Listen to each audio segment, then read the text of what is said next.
En esta primera entrega yo voy a hacer algunas reflexiones sobre los temas que tienen que ver con, en la emergencia, los temas laborales y de seguridad social, o sea, derecho laboral y derecho de la seguridad social.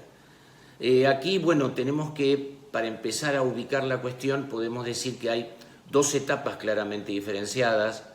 una que va hasta el día 19 del mes de marzo y otra muy importante que es a partir del decreto 297, que es el que declara la situación más compleja, que es el aislamiento social preventivo y obligatorio. En la primera etapa, o sea, hasta el 19, incluso ahí podemos también distinguir dos situaciones. Las que van hasta el 12 de marzo, en donde, por dos resoluciones fundamentalmente del Ministerio de Trabajo, que después están complementadas por otras decisiones que tienen que ver con el empleo público,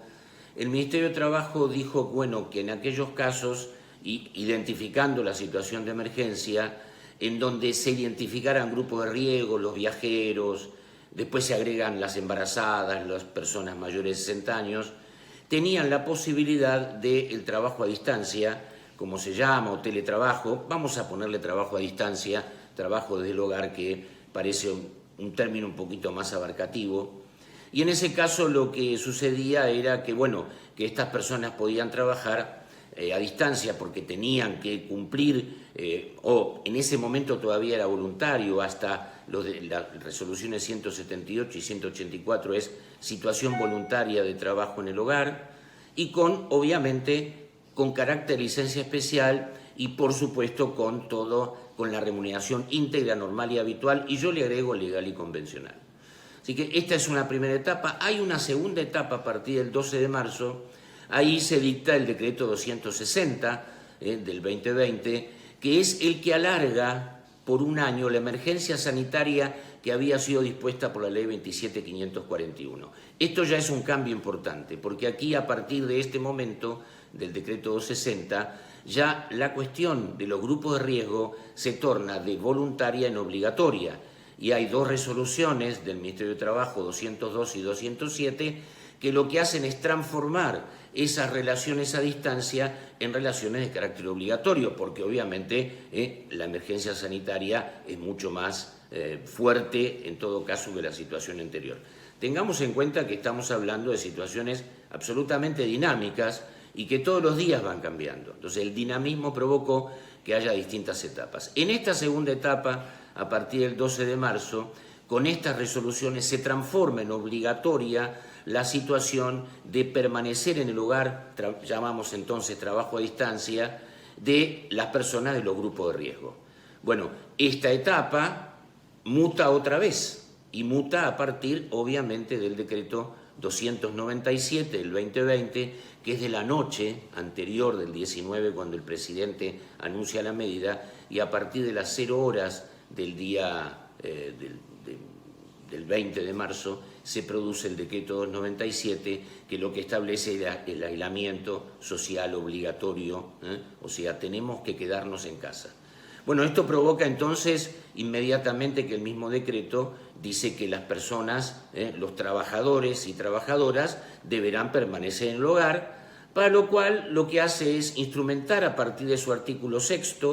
y después complementario por una decisión administrativa, una cantidad de actividades que son llamadas esenciales. Esta esencialidad tiene que ver, con la prestación de los servicios, con la provisión de alimentos, con toda una cantidad, obviamente, alimentos, salud, logística, que tiene que ver con todas estas situaciones de carácter esencial. Y esto obviamente hace separar a dos grupos claramente entre esenciales y no esenciales. Pero todo lo que tiene que ver con esta situación de las actividades que deben continuar en prestación, el Ministerio de Trabajo, como esto obviamente se difiere a la reglamentación de las autoridades de aplicación, el Ministerio de Trabajo lo que hace es emitir la resolución 219 del mismo día 20 de marzo, que lo que establece son las regulaciones en materia laboral e incluso se toma la atribución de establecer ciertas regulaciones en materia de seguridad social. Y a partir de acá entonces podemos ir resumiendo y decir que se han formado, digamos, 6 grupos de trabajadores a partir de esta nueva regulación que es el decreto 297. Unos que son los trabajadores de las actividades especialmente exceptuadas del decreto y que se llaman actividades de tipo esencial. Consecuentemente, los trabajadores tienen actividades de tipo esencial. Luego, aquellos trabajadores que no tienen que ver con actividades esenciales y que pueden permanecer en su hogar o deben permanecer en su hogar o en su lugar de aislamiento y pueden desarrollar tareas a distancia. Teletrabajo se le llama en alguna oportunidad, que tiene que ver más con medios informáticos, pero vamos a llamar tareas a distancia. Estas personas son un segundo grupo. Pero hay un tercer grupo de estas personas, de estos trabajadores que no están dentro del trabajo esencial o de las actividades esenciales, que a pesar de estar en su lugar de aislamiento, no pueden desarrollar tareas porque sus tareas tienen que ver con la actividad en el lugar de trabajo. Entonces, este es un tercer grupo de personas que ahora vamos a ver que es el más conflictivo. Podemos decir que hay un cuarto grupo que es importante también en esta eventualidad, que son personas que van a ser contratadas por las actividades esenciales en adición a las que están en la nómina, porque, por ejemplo, sabemos que los supermercados tienen que prestar adicionalmente un servicio de vigilancia respecto de la distancia de las personas haciendo la cola, con lo cual seguramente esas actividades van a tener que tomar personal adicional. Y en este caso, esas personas entran en el artículo 99, contrato eventual, pudiendo ser tomados directamente por el empleador o provistos por las empresas autorizadas por el Ministerio de Trabajo para provisión de trabajo eventual.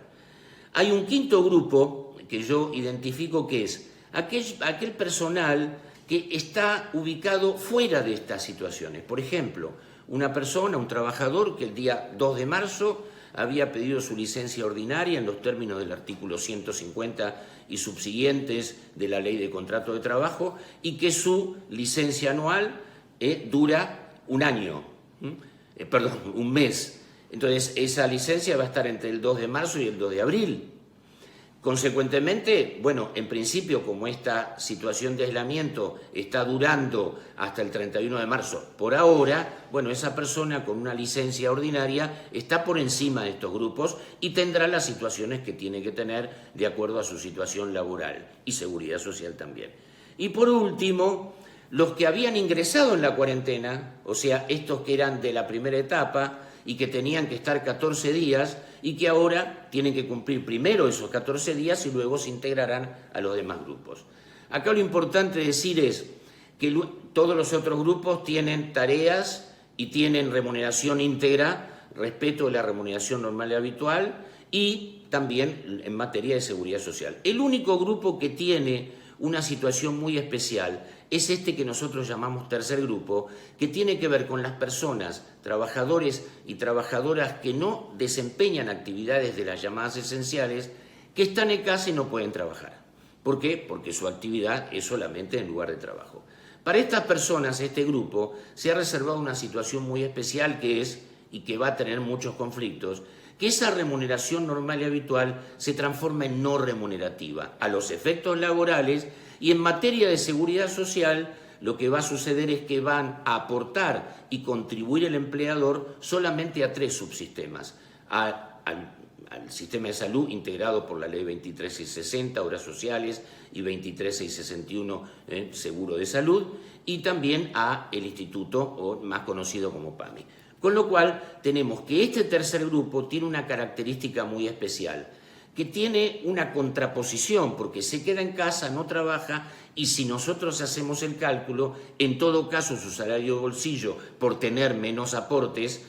por ejemplo no aporta al SIPA, va a tener una diferencia. Todo esto se va a tener que resolver, se va a tener que reglamentar, así que lo que estamos tratando es de darles información. Vamos a seguir con esta forma de información, vamos a seguir estando en contacto con ustedes y lo que queremos es acercarles ideas, propuestas, incluso ámbitos de discusión. Bueno, los saludo muy cordialmente y hasta el próximo video. Muchas gracias.